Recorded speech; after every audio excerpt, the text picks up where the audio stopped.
The second topic is to the AFM, and it's no less than the recent Kavli winner, Christoph Gerber, who has consented to be here today to tell us about the pathway to the clinic of this AFM.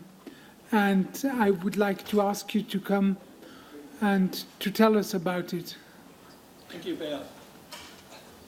By the way, he is the most cited, one of the 10 most cited people in the world in science, with, I think, 228. No, not quite.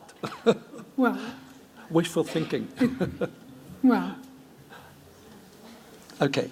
Nevertheless, thank you very much, Bea, for these kind words. It's a great pleasure to be here. And I would like to give you an impression, the way we have taken AFM technology into personalized healthcare. However, for those of you who are not familiar with AFM, this is what the prize was given for. Okay, so this is the first AFM, and basically you can say not necessarily you have to create a Ferrari for a piece of principle. Okay, so however, AFM works below the diffraction image, and it's actually a cantilever that measures forces down to 10 to the minus 12, 10 to the minus 15 Newton. So it's so sensitive that when you scan and if you maintain the forces constant, then you get atomic resolution on surfaces like this. For example, on this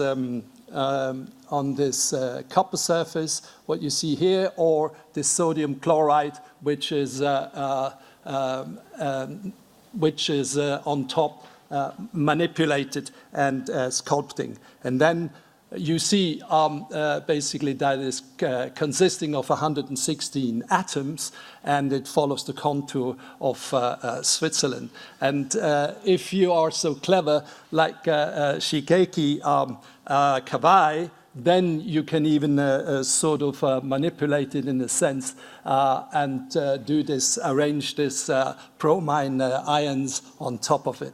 So that gives you a sort of a flavor where what you can do with AFM. And on top of that, if you take it a step further, this is a graphene nanoribbon, I believe.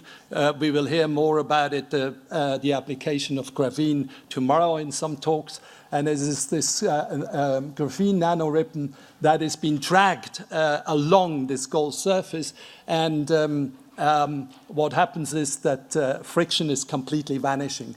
So this is a superlubricity state, a physical state. So that's another application of that. And if we go to sort of in chemistry, then you see this is this hydrocarbon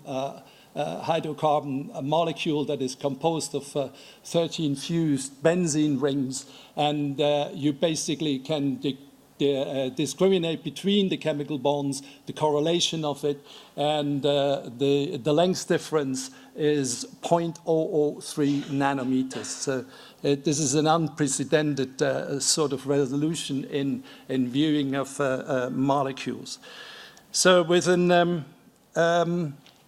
biology, high-speed AFM has come down into the domain of chemical activity. As you can see that it took Toshio Ando from Kanazawa University about 14 years to develop this.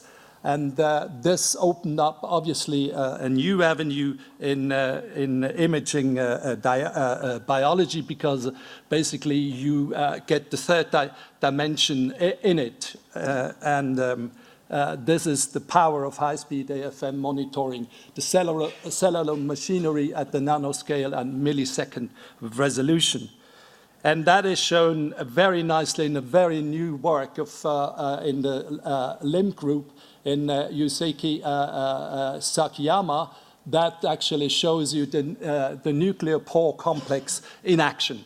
So there you can basically follow the targeting that goes into the nucleus directly with this microscope. Or basically you can also use it just measuring forces during a rounding effect of a cell that undergoes mitosis, and you can directly measure this with the. Is that better? Oh, I don't know. Anyhow, where you can basically measure the that rounding effect when the cell is going through mitosis. So we thought since this technology has this enormous power to do all this on a molecular or on atomic scale, we might use it as a diagnostic tool. And what we have done is we also just use actually the top part of the sensors, and there is no actual tip anymore, and we use those as a sensor and for diagnostic all the way down to the genetic level, and that enables you to actually develop the right strategy for the right person. And this is an array of sensors, and that is operating two ways. So that is one way is the static mode, where just the molecules give a strain, and that induces a strain actually when they absorb, and it bends the sensor. And then you have reference cantilevers. That is very important. I come to that in a second. Or you basically can operate it in the dynamic mode, and that shows you actually something about the mass and the mass motion, and the other one is conformational changes, and the transduction converting biochemical processes in nanomechanical motion. It's differential measurement. This is mandatory. Otherwise, it's actually meaningless to use this when you're just using one sensor. It's instant calibration, and the response time is in milliseconds. So for molecular recognition, what we do is we self-assemble the molecules, and with a linker here and a sulfur at the end, and it's a covalent binding, and upon hybridization, the component is squeezing into it, and it leads to a compressive or a tensile. Mostly it's stress, and it's mostly steric hindrance.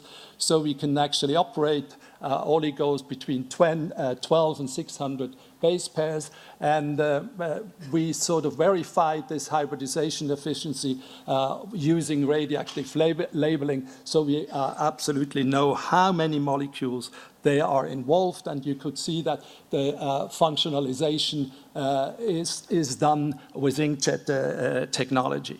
So this is what we have done so far with this technology, and we have looked into the mutation analysis, monitoring transcriptional activity, monitoring transcription factors, and analyzing protein synthesis. So the biologists tell us what their requirements are, and they tell us that there should be no labels. Sensitivity should be down to 10 picomolar specificity to a single point mutation, and you have to do that in the corresponding total background, and hopefully without no PCR amplification. So what we could do actually, and after the sequencing of the whole genome, we know now actually what we are made of, but we don't know actually quite how we work.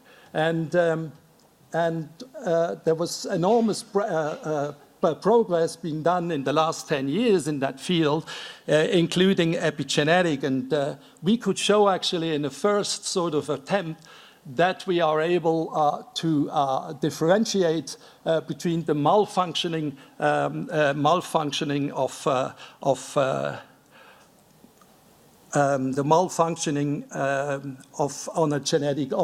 of these genes on a genetic level, and that is basically shown here. Whether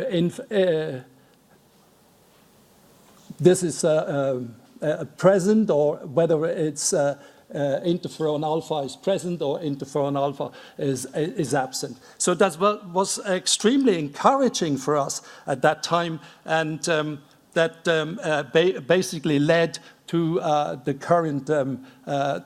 current work we are doing now. That was done at the time with Roche Genetics.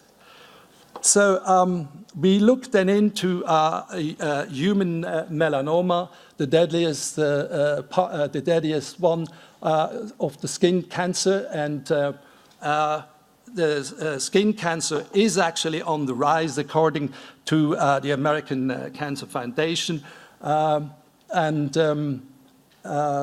It is actually, the incidences are more than in skin cancer than the combined in prostate cancer or in breast cancer, colon cancer, and so forth. And we've done that with the center, the cancer center at the University of Lausanne. And of course, what we know is that we have this radial growth phase, and then of melanoma, and then when it actually goes into vertical growth phase, then it gets really nasty, and it contaminates the blood vessels and creates metastasis. So what we could show here is that 50% of all patients carry a mutation in the BRAF sequence of the gene. And what I show here is the concentration dependence of the DNA, and you can see that this is the wild type, and there is the mutant. And what you also can see after injection in that cell, the cell carries something like about 15 microliters, and then after the mixing process, we get the result basically in about 10 to 20 minutes. And we have taken this a step further and working actually in total RNA now. I come back to that. And what I show here is the concentration dependence of 100 nanogram per microliter and 20 nanogram per microliter, just to tell you how sensitive we can do that. And what you see there actually is we do that in the single point mutation. We have unspecific binding. As I told you before, we always do that with a reference, and this is an unspecific binding. It's just an AC. It's just an AC-AC, and then what we also can do, and you see that here, and that is very important, we can actually do that with the wild type reference. That is a very important issue in this fact. So this is just to show that on the same sensor we can actually distinguish between the BRAF, the mutant, and the wild type. And again, it's a point mutation that basically gives us here the answer. And then we actually made the step into the clinic, and we are doing that with Catherine Klatz from the University Hospital here. And what you see here is that we have taken biopsies from 9 different patients, and it's done in a double-blind study. And what you see here, the origin is from lung metastasis, mesenteric metastasis, and so on and so forth. You see the RNA concentration and the status, the histological status, and the results, the evaluation results of our sensors, and then you can see that we have 100% target, basically, and it's a mutant, wild type, mutant, wild type, mutant, and there were no false positives and negatives in that study. Of course, this is basically just the beginning of what we are doing, and we have plotted this also in a different way. This is a hierarchical cluster analysis, a dendrogram plot, and what you can see is that actually it fits nicely with the mutant cell line, what we have done before, just with the cell line, and then with the mutant biopsies, and it falls into that right category when you look at the red, and here with the wild type cell line and the wild type biopsies. And you see that it falls wonderfully in the right section. So to do that in a more serious way as well is that there is another to distinguish actually the BRAF V600E from the BRAF V600K. There are about 10% of patients, they have this BRAF V600K. And what we see here is that we basically can toggle with it, you know. So you have on the same array, you have both BRAF, the 600E and the 600K. And then you can toggle in it if you sort of, the complementary gives you the answer. Here in this case, this is the 50% melanoma patient. Well, they have 50% of the BRAF V600A, and you see the 10% melanoma patients are on this side. So we can actually toggle on this. So this is the sensitivity that we show of the V600, BRAF V600E detection in a concentration dependent, and you can see that is the blue line here, that we are actually better than 5%.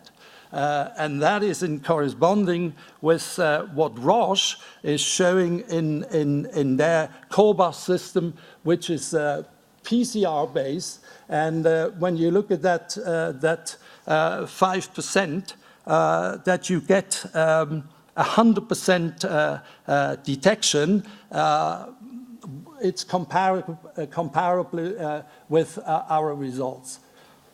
And this is actually the first sort of personalized medical drug. It's the trade name is Celboraf, and it's from Roche. And it is actually just targeting this 50% of melanoma patients that carry the BRAF V600 mutation. But already after a year, there was side effects and other things that happened, and that basically shows here a 38-year-old man that carried this BRAF mutation melanoma, and then you see it before the therapy, after the 15 weeks therapy, and the relapse after 23 weeks, and that is just showing the PET scan.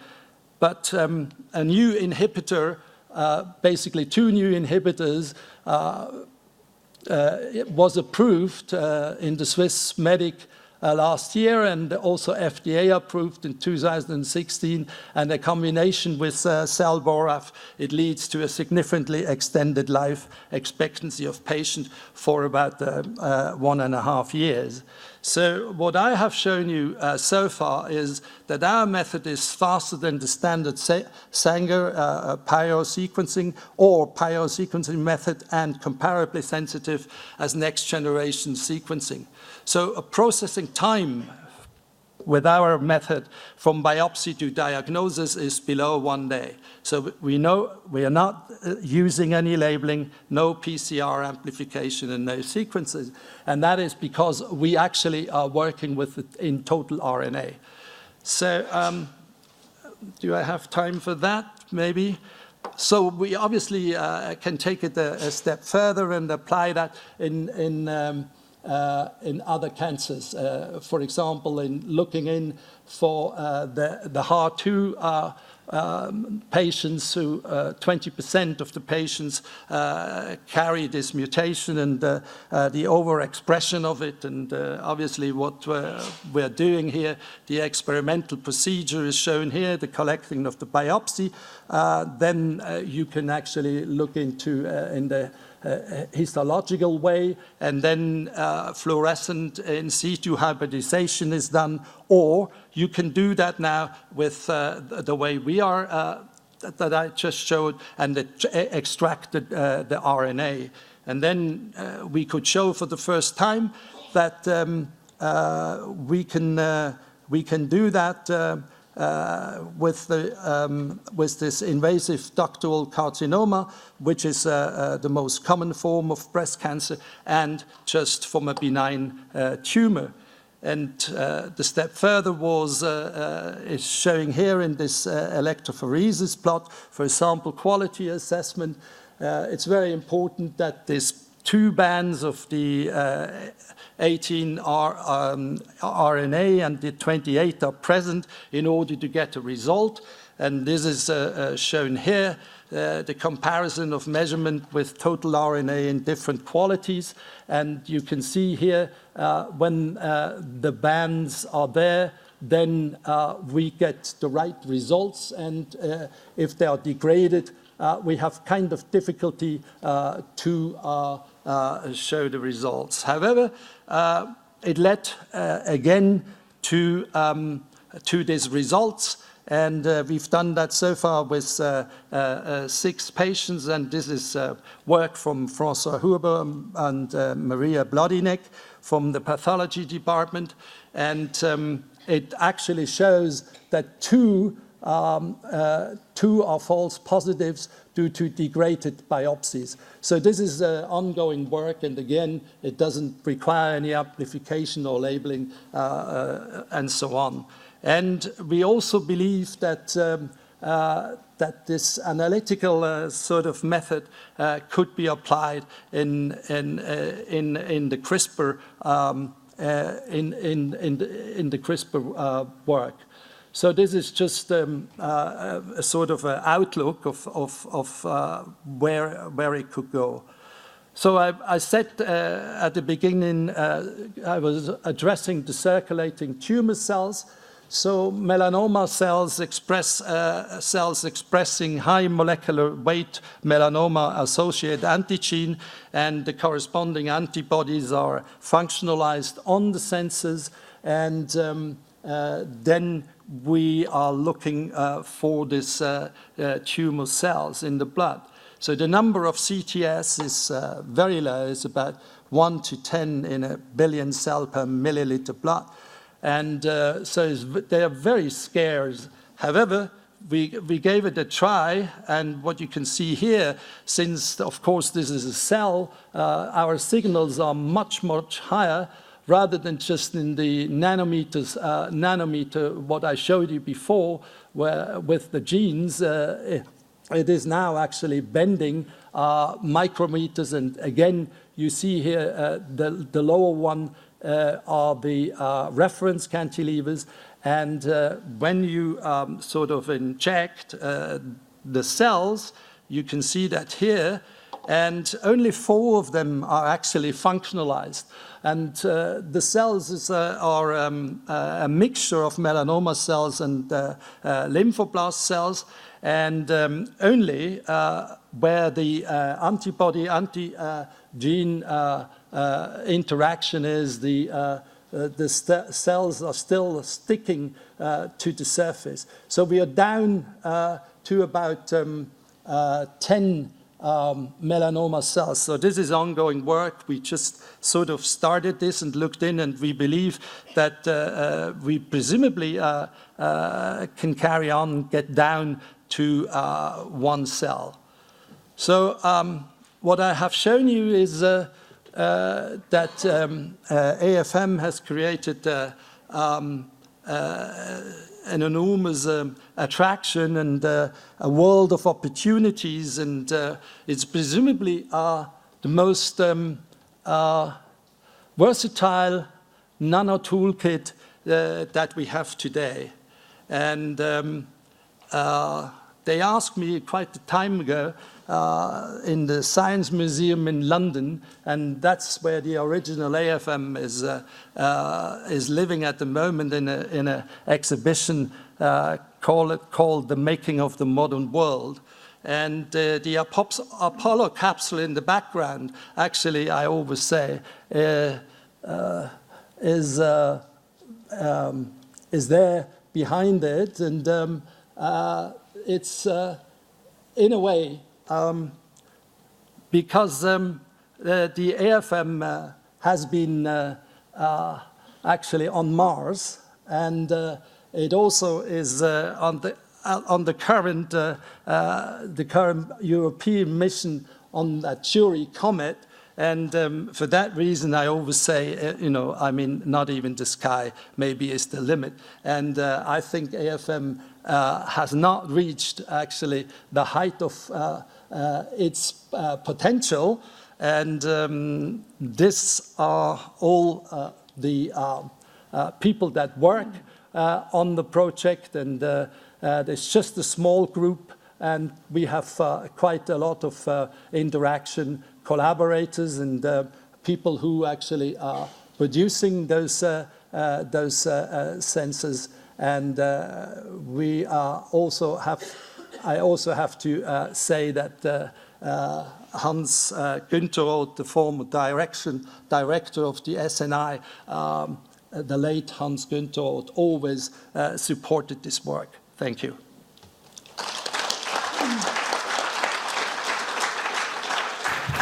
Thank you very much, Christoph. First questions, but first I want to correct myself.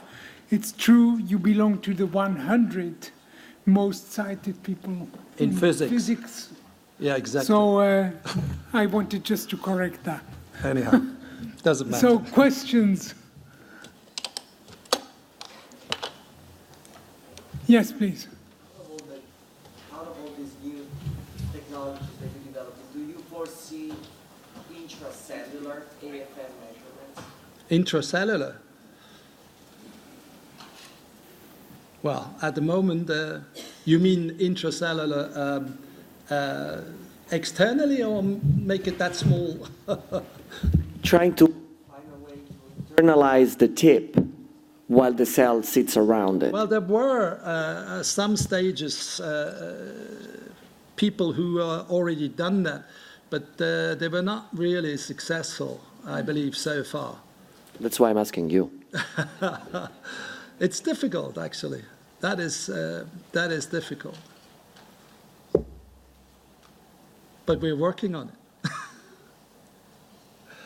Further questions?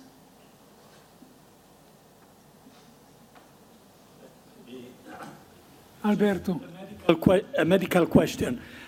In the pathology department, we see the pathologists now becoming molecular pathologists. Okay. Now you are bringing them back to the microscope. Yeah. In another way.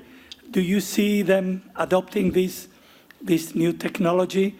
Is this something that is compatible with the flow of work in the hospitals? and pathology departments? Well, I could think that could be, you know. I mean, I showed you, I mean, this was now the first attempt, what we have done so far with the patients, but we are going along that way, absolutely. Well, what is the cost of an AFM for high speed for medical diagnosis? $250,000. Dollars? Yeah, at the moment.